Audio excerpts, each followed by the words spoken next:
KRS ನಲ್ಲಿ ಒಳಹರಿವು ಅಂತ ನಾವು ಏನು ಹೇಳ್ತೀವಿ ಅದು ಕುಸಿತವನ್ನ ಕಂಡಿದೆ. ಹಾಗಾಗಿ ತಮಿಳುನಾಡಿಗೆ ನೀರನ್ನ ಹರಿಬಿಡಬಾರದು ಅಂತ ಹೇಳಿ ಒಕ್ಕರಲಿಂದ ಕೂಗುಗಳು ಕೂಡ ಕೇಳಿ ಬರ್ತಾ ಇದೆ. ಬಟ್ ಆದರೆ ತಮಿಳುನಾಡಿಗೆ ರಾತ್ರೋರಾತ್ರಿ ನೀರನ್ನ ಹರಿಸೋದನ್ನ ಮುಂದುವರಿಸಲಾಗ್ತಾ ಇದೆ. ಇದಕ್ಕೆ ರೈತರು ಕೂಡ ಆಕ್ರೋಶವನ್ನ ವ್ಯಕ್ತಪಡಿಸ್ತಾ ಇದ್ದಾರೆ. ಆ ಕುರಿತ ಬ್ರೇಕಿಂಗ್ ಅಪ್ಡೇಟ್ ಬರ್ತಾ ಇದೆ, ಬನ್ನಿ ನೋಡ್ತಾ ಹೋಗೋಣ.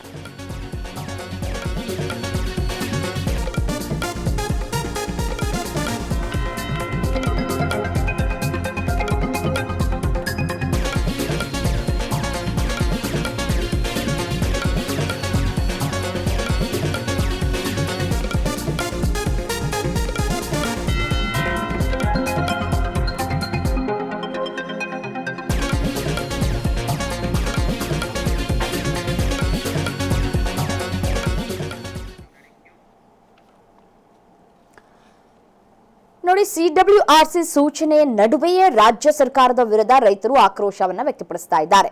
ಕದ್ದು ಮುಚ್ಚಿ ನೀರನ್ನ ಬಿಡ್ತಾ ಇದ್ದಾರೆ ಅಂತ ಹೇಳಿ ರೈತ ಹಿತರಕ್ಷಣಾ ಸಮಿತಿ ಆರೋಪವನ್ನ ಮಾಡಿದೆ. ಆಗಸ್ಟ್ 24ರಂದು ಸುಪ್ರೀಂ ಕೋರ್ಟ್ ವಿಚಾರಣೆ ಮೇಲೆ ರಾಜ್ಯದ ಚಿತ್ತ ನೆಟ್ಟಿದೆ. ಮಂಡ್ಯದಲ್ಲಿ ಬೃಹತ್ ಹೋರಾಟಕ್ಕೆ ರೈತ ಸಂಘಟನೆಗಳು ಕರೆಯನ್ನ ಕೂಡ ಕೊಟ್ಟಿದೆ. ಭುಗಿಲೆದ್ದಿದ್ದಂತಹ ಕಾವೇರಿಯ ಕಿಚ್ಚು ಸರ್ಕಾರದ ವಿರುದ್ಧ ಅನ್ನದಾತರು ಆಕ್ರೋಶವನ್ನ ಕೂಡ ವ್ಯಕ್ತಪಡಿಸ್ತಾ ಇದ್ದಾರೆ. ನೋಡಿ, CWRC ಸೂಚನೆಯನ್ನ ಕೂಡ ಕೊಟ್ಟಿದೆ ರಾಜ್ಯ ಸರ್ಕಾರಕ್ಕೆ. ನೀವು ತಮಿಳುನಾಡಿಗೆ ನೀರನ್ನ ಹರಿಬಿಡಬೇಕು ಅಂತ ಹೇಳಿ ಸೂಚನೆಯನ್ನ ಕೊಟ್ಟಿದೆ. ಅದರಂತೆಯೇ ಸರ್ಕಾರ CWRC ಸೂಚನೆಯನ್ನ ಪಾಲನೆ ಮಾಡ್ತಾ ಇದೆ. ಇದಕ್ಕೆ ರೈತರು ಆಕ್ರೋಶವನ್ನ ವ್ಯಕ್ತಪಡಿಸ್ತಾ ಇದ್ದಾರೆ. ಯಾವುದೇ ಕಾರಣಕ್ಕೂ ನೀವು CWRC ಸೂಚನೆಯನ್ನ ಪಾಲನೆ ಮಾಡಬಾರದು, ತಮಿಳುನಾಡಿಗೆ ನೀರನ್ನ ಹರಿಬಿಡಬಾರದು ಅಂತ ಹೇಳಿ ಹೇಳ್ತಾ ಇದ್ದಾರೆ. ಆದರೂ ಕೂಡ ರೈತರ ಮಾತನ್ನ ಕಿವಿಗೆ ಹಾಕೊಳ್ಳದಂತಹ ಸರ್ಕಾರ ಕದ್ದು ಮುಚ್ಚಿ ನೀರನ್ನ ಬಿಡ್ತಾ ಇದೆ ಅಂತ ಹೇಳಿ ರೈತ ಹಿತರಕ್ಷಣಾ ಸಮಿತಿ ಆರೋಪವನ್ನ ಕೂಡ ಮಾಡ್ತಾ ಇದೆ. ಆಗಸ್ಟ್ 24ರಂದು ಸುಪ್ರೀಂ ಕೋರ್ಟ್ನಲ್ಲಿ ವಿಚಾರಣೆ ಇದೆ.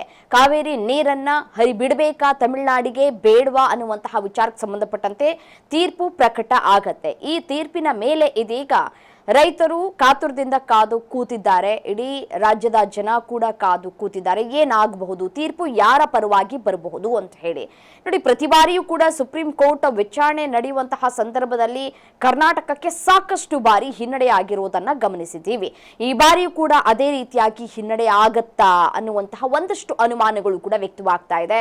ಯಾಕೆಂತಂದ್ರೆ ಮತ್ತೊಂದು ಕಡೆ ತಮಿಳುನಾಡಿನವರು ಕೂಡ ಸುಪ್ರೀಂ ಕೋರ್ಟ್ ಅಲ್ಲಿ ಅರ್ಜಿಯನ್ನ ಸಲ್ಲಿಕೆ ಮಾಡಿದ್ದಾರೆ. ಸೊ ಹಾಗಾಗಿ ತಮಿಳುನಾಡ ವಾದ ಏನಿದೆಯಲ್ಲ, ಅವರ ವಾದವನ್ನ ಆಲಿಸುತ್ತಾ ಸುಪ್ರೀಂ ಕೋರ್ಟ್ ಅಥವಾ ಕರ್ನಾಟಕ ವಾದವನ್ನ ಆಲನೆ ಮಾಡುತ್ತಾ ಅನ್ನೋದು ಸದ್ಯಕ್ಕಿರುವಂತಹ ಕುತೂಹಲ. ಮತ್ತೊಂದು ಕಡೆ ಇನ್ ಕೇಸ್ ಏನಾದರೂ ನಮ್ಮ ಕಡೆ ಅಂದ್ರೆ ಕರ್ನಾಟಕದ ಪರವಾಗಿ ವಾದ ಏನಾದರೂ ಮಂಡಿಸಿ ಸೋತು ಹೋದರೆ ಮಂಡ್ಯದಲ್ಲಿ ಬೃಹತ್ ಹೋರಾಟವನ್ನ ಮಾಡ್ತೀವಿ ಅಂತ ಹೇಳಿ ರೈತ ಸಂಘಟನೆಗಳು ಕರೆಯನ್ನ ಕೂಡ ಈಗಾಗಲೇ ಕೊಟ್ಟಿದ್ದಾವೆ. ಒಂದ್ ಕಡೆ ಕಾವೇರಿಯ ಕಿಚ್ಚು ಭುಗಿಲೇಳ್ತಾ ಇದೆ. ಸರ್ಕಾರದ ವಿರುದ್ಧ ಅನ್ನದಾತರು ಆಕ್ರೋಶವನ್ನ ಕೂಡ ವ್ಯಕ್ತಪಡಿಸ್ತಾ ಇದ್ದಾರೆ.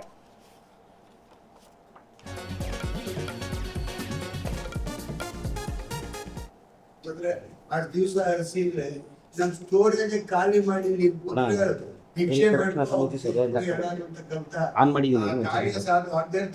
ತೀರ್ಮಾನಗಳನ್ನ ನಾವು ಮಾಡ್ಲಿಕ್ಕಾಗಲ್ಲ. ಈಗ ಇದರಲ್ಲಿ ಮೊಂಡಾಟ ಯಾಕೆಂದ್ರೆ ರಾಷ್ಟ್ರಕ್ಕೆ ಈ ರೈತ ಹಿತರಕ್ಷಣಾ ಸಮಿತಿ ಈ ಚಳುವಳಿಗೆ ಗಟ್ಟಿ ಕೊಟ್ಕ ಬಂದಂತವ್ರನ್ನ ಸ್ಮರಿಸ್ಕೊಂಡು ನಾವೆಲ್ಲಾ ಸಂಘಟನೆಯವ್ರನ್ನು ಕೂಡ ವಿನಂತಿ ನಮ್ ಕೆಳಗ್ ಬನ್ನಿ ಅಂತ ಹೇಳಿದ್ರ ನಮ್ಮ ಜೊತೆಗೂಡಿ ನಾವು ನೀವೆಲ್ಲರೂ ಸೇರಿ ಇದರಲ್ಲಿ ಹೋರಾಟ ಶಕ್ತಿ ಮಾಡೋಣ. ಇದರ ಏನಾಗ್ತದೆ, ನನ್ ಕೆಲವ್ರು ಕೇಳಿದ್ರು, ಯಾರು ನಿಮ್ಗೆ ಕೇಳೋರು ಏನು ಅಂದ್ರೆ ನಿಮ್ಗೆ ಅಂತ. ಹೌದಲ್ಪ, ಆಯಾ ಕಾಲಕ್ಕೆ ಎಲ್ಲಾ ಪಕ್ಷಗಳು ರಾಜಕೀಯ ಬಳಸ್ಕೊಂಡು ಶಾಶ್ವತವಾದ ಪರಿಹಾರದ ಕಡೆಗೆ ಹೋಗ್ಬೇಕು. ನಾವು ಹಿತರಕ್ಷಣಾ ಸಮಿತಿ ಕೆಲವು ಪ್ರಪೋಸಲ್ ಮುಂದಿಡಬೇಕು. ಏನ್ ಪ್ರಪೋಸಲ್ ಮುಂದಿಡಬೇಕು ಅಂತ ಹೇಳಿದ್ರೆ, ಇವತ್ತು ಮೇಜರ್ ಆಗಿರ್ತಕ್ಕಂಥದ್ದು ಸಂಕಷ್ಟ ಕೊರತೆ ಇದೆ. ನೀರು ಕೊರತೆ ಇದ್ದಾಗ ಎರಡೂ ಕಡೆ ಇರ್ತಕ್ಕಂಥ ಅವಲಂಬನೆ ಇರ್ತಕ್ಕಂಥ ನೀರು ಮತ್ತು ಮಳೆಯ ಸಾಧ್ಯತೆಗಳನ್ನ ನೋಡಿ ಪ್ರಮಾಣವಾಗಿ ಯಾವ್ದಕ್ಕೆ ಹಂಚ್ಕೊಳ್ಬೇಕು ಅನ್ನೋದ್ರ ಬಗ್ಗೆ ಒಂದು ಸಂಕಷ್ಟ ಆಗಬೇಕು. ಇಲ್ಲಿ ತನಕ ಸುಪ್ರೀಂ ಕೋರ್ಟ್ ಜಡ್ಜ್ಮೆಂಟ್ ಇರ್ಬೋದು, ನ್ಯಾಯಮಂಡಳಿ ಇರತಕ್ಕಂಥ ಎಲ್ಲೂ ಕೂಡ ಯಾವ ರೀತಿ ಹಂಚಿಕೆ ಮಾಡ್ಕೊಳ್ಬೇಕು ಅನ್ನೋದ್ರ ಬಗ್ಗೆ ಒಂದು ಯಾವ ರೀತಿಯ ಚರ್ಚೆ ಆಗಿ ಒಂದು ಸೂತ್ರ ಆಗಿಲ್ಲ. ಬೆಂಗಳೂರಿನಲ್ಲಿ ಒಂದು ಸೆಮಿನಾರ್ ಇದರಲ್ಲಿ ಅಲ್ಲಿ ಅದು ಆದ್ಮೇಲೆ ಈ ವಿಷಯ ಬರುತ್ತೆ. ಈ ವಿಷಯ ಬಂದಾಗ ನಮ್ಮ ಕೇಳುದು ಅದಕ್ಕೆ ಈಗ ಅವರು